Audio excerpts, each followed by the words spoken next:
आज के दिन ये मेरी ओर से एक विदाई भाषण भी है, अपने दल की ओर से।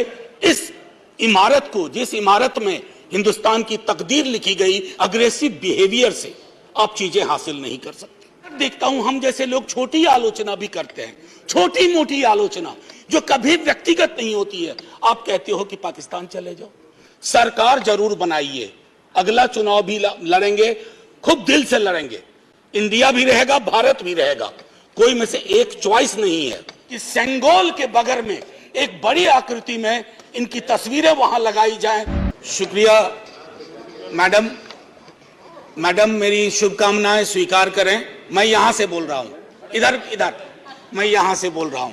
शुक्रिया, बहुत अच्छा अवसर है कि आप यहां आई हैं। कितनी खुशी हो रही है बता नहीं सकता। आज सुबह माननीय सभापति महोदय ने कहा था कि ह्यूमर वगैरह हमारी जिंदगी से चला गया, तो मुझे स्मरण है, ये किताब में एक ही किताब लेके आया हूं, ऐसी 5 किताबें हैं कॉन्स्टिट्यूएंट असेंबली डिबेट्स की। तो इसमें सर ऐसी 5 किताबें हैं कॉन्स्टिट्यूएंट असेंबली डिबेट्स। सो माननीय उपसभापति जी, एक मिनट प्लीज। माननीय उपसभापति जी, 75 कैसे बनाया जा रहा है मेरी समझ में नहीं आ रहा है, क्योंकि अगर हम कॉन्स्टिट्यूएंट असेंबली से 75 जोड़े तो 2021 में पूरा होता है, अगर आजादी से जोड़े तो 2022 में पूरा होता है, और अगर पहली लोकसभा से जोड़े तो वो 2027 में पूरा होता है। तो ये 75 की गणना कहां हुई, किस ज्योतिषी ने की, मुझे नहीं पता। मेरे हिसाब से 75 नहीं है, लेकिन 75 वाली फील में अपनी बात रखूंगा। हां, तो माननीय उपसभापति जी, हुआ यूं कि सरोजिनी नायडू जी को बुलाया गया बोलने के लिए संभवतः 11 दिसंबर 1946 को। कम लोगों को यहां पता होगा कि सरोजिनी नायडू जी बिहार से चुनकर संविधान सभा में आई थी। तो उनको चेयरमैन साहब ने कहा कि अब बुलबुले हिंद, नाइटिंगेल ऑफ इंडिया आएंगी, लेकिन कविता में अपनी बात कहेंगी, प्रोज में नहीं कहेंगी। उन्हें थोड़ा बुरा लगा, मजाक में ही सही। उन्होंने कहा कि आपका अब ये व्यवहार, आपका ये कहना अनकॉन्स्टिट्यूशनल है। तो उन्होंने कहा नहीं, फिर भी सुनाना होगा। तो उन्होंने एक चीज सुनाई जो मैं पेशे नजर कर रहा हूं माननीय सभापति जी को। सुबह बड़ी बेसब्री से वो कह रहे थे कि ह्यूमर चला गया, तो उन्होंने सुनाया कि बुलबुल को गुल मुबारक, गुल को चमन मुबारक, रंगीन तबीयतों को रंगे सुखन मुबारक। तो ये मैं ये बता रहा हूं कि ये हमारा ध्येय था। अब सुबह चर्चा की, हमारे लीडर ऑफ द हाउस ने बड़ी खूबसूरत चर्चा की और जिक्र किया सर्वपल्ली राधाकृष्णन का। यहां ठीक सामने सर्वपल्ली राधाकृष्णन। उन्होंने एक बात कही थी और मैं वो श्लोक पढ़ना चाहता हूं। मृदुना दारुणं हंति मृदुना हंत्य दारुणम, मृदुना दारुण हंति मृदुना हंत्य दारुणम, ना साध्यं मृदुना किंचित तस्मात् तीव्रतरं मृदु। इसका आशय यह है माननीय सभापति, उपसभापति जी, कि अग्रेशन से, अग्रेसिव बिहेवियर से आप चीजें हासिल नहीं कर सकते।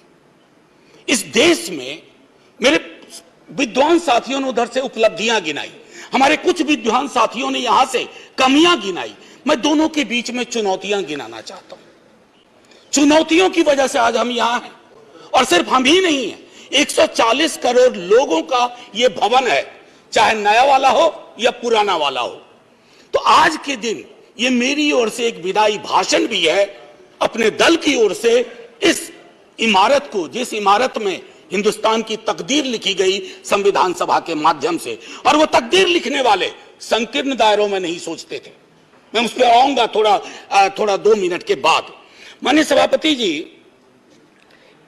बहुत चर्चा होती है, 47 में बंटवारा हुआ था इस देश का। बंटवारे के बावजूद उतनी घृणा, उतनी नफरत, पीड़ा के बावजूद नहीं थी।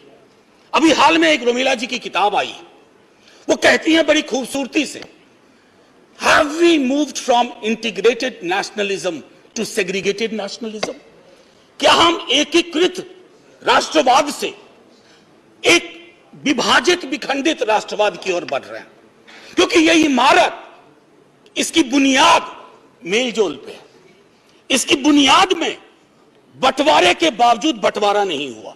तो मैं हाथ जोड़ के विनती करूंगा, सरकार जरूर बनाइए, अगला चुनाव भी लड़ेंगे, खूब दिल से लड़ेंगे, इंडिया भी रहेगा, भारत भी रहेगा, कोई में से एक चॉइस नहीं है, क्योंकि हमको इंडिया भारत करके जम्बू द्वीप तक नहीं जाना है। मैं सिर्फ इतना कहूंगा कि वो जो मेलजोल की सीमेंट है उसका खात्मा हो रहा है, उसको बचाइए। माननीय सभापति जी, मैं दो व्यक्तियों के मध्य में अपनी कुछ बात रखना चाहता हूं। संविधान सभा में ऑब्जेक्टिव रेजोल्यूशन जवाहरलाल जी लेके आए और संविधान सभा में जब ड्राफ्ट सबमिट हुआ तो बी.आर. अंबेडकर ने वो ड्राफ्ट सबमिट किया। तो मैं सिर्फ कहता हूं, ऑब्जेक्टिव रेजोल्यूशन में बहुत सारी बातें थी, ये प्रस्तावना के बारे में, सॉवरेन डेमोक्रेटिक रिपब्लिक के बारे में काफी कुछ बोल चुके हैं, सॉवरेनिटी गिरवी ना चली जाए, मौलिक अधिकारों के बारे में। हमें आपके पीछे एक तराजू है, वो तराजू हमें लगाना होगा कि मौलिक अधिकार में कहां पहुंचे, सॉवरेनिटी में कहां पहुंचे, डेमोक्रेटिक रिपब्लिक के मसले पे कहां पहुंचे। High flying words don't cover up our failures, let's not look for that.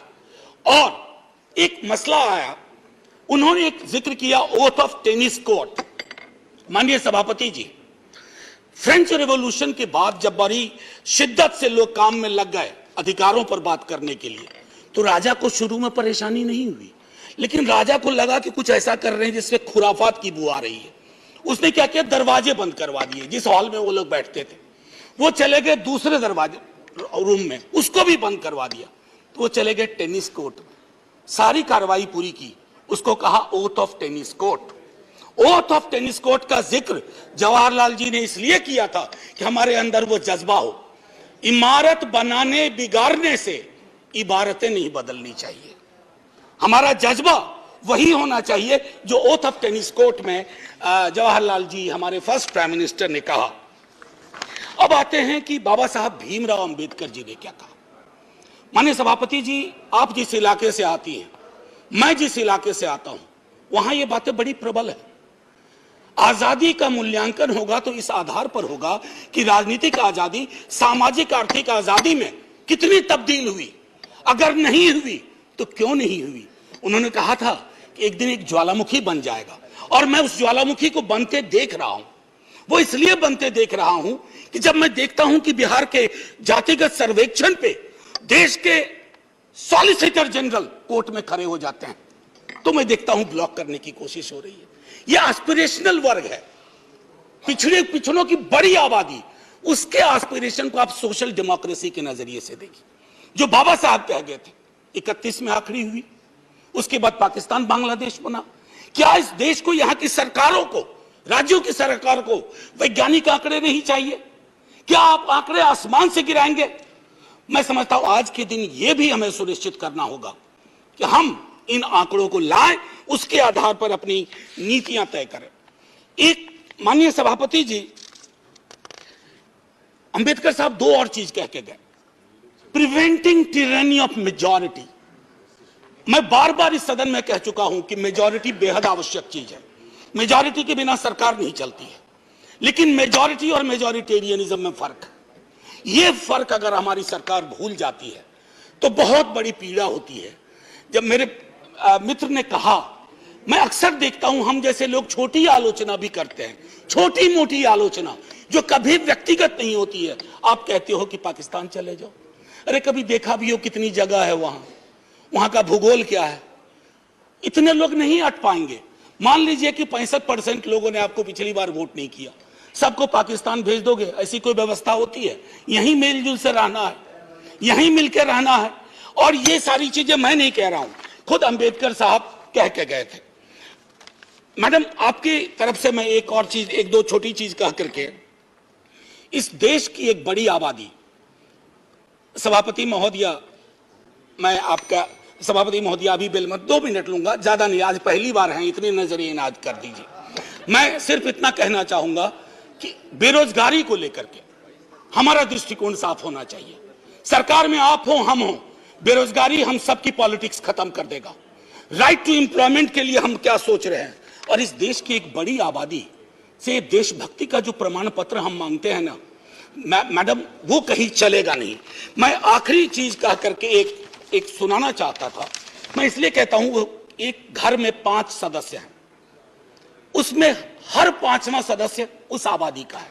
अगर उस घर में उस 5वें सदस्य को आप एलिनेट करेंगे, दूर करेंगे, घर कभी महफूज नहीं रह सकता। और आखिरी में मैं साहिर को जाता हूं और वहीं खत्म कर दूंगा, आपको घंटी बजाने की जरूरत नहीं पड़ती। आओ कि आज गौर करें इस सवाल पर, देखे थे हमने वो हंसी ख्वाब क्या हुए। दौलत बढ़ी तो मुल्क में अफलास क्यों बढ़ा, खुशहाली आवाम के असबाब क्या हुए। जो अपने साथ साथ चले कुएदार तक, वो दोस्त वो रफीक वो अहबाब क्या हुए। क्या मोल लग रहा है शहीदों के खून का, क्या मोल लग रहा है शहीदों के खून का। मरते थे जिन पे हम, वो सजाए याब क्या हुए। बेकस बरहनगी को कफन तक नहीं नसीब, वो वादा आए अतलसों के मुखाब क्या हुए। जमहूरियत नवाज बशर दोस्त अमन ख्वाह, खुद को जो खुद दिए थे वो अलकाब क्या हुए। मजहब का रोग आज भी क्यों लाइलाज है, मजहब का रोग आज भी क्यों लाइलाज है। वो नुस्खा हाय नादिर नायाब क्या हुए। हर कूचा शोला जा रहे हर शहर कत्लगाह, यकजहतिया हयात के आदाब क्या हुए। सहराए तीरगी में भटकती है जिंदगी, उभरे थे जो उफक पे वो माताब क्या हुए। मुजरिम हूं अगर मैं तो गुनहगार तुम भी हो, मुजरिम हूं अगर मैं तो गुनहगार तुम भी हो। ए रहबराने कौम खताकार तुम भी हो। Jai Hind ma'am, and salute to all the freedom fighters. संविधान सभा के उन तमाम लोगों को, और मैं चाहूंगा कि सेंगोल के बगल में एक बड़ी आकृति में इनकी तस्वीरें वहां लगाई जाएं और हमें प्रेरणा देते रहें। जय हिंद। धन्यवाद।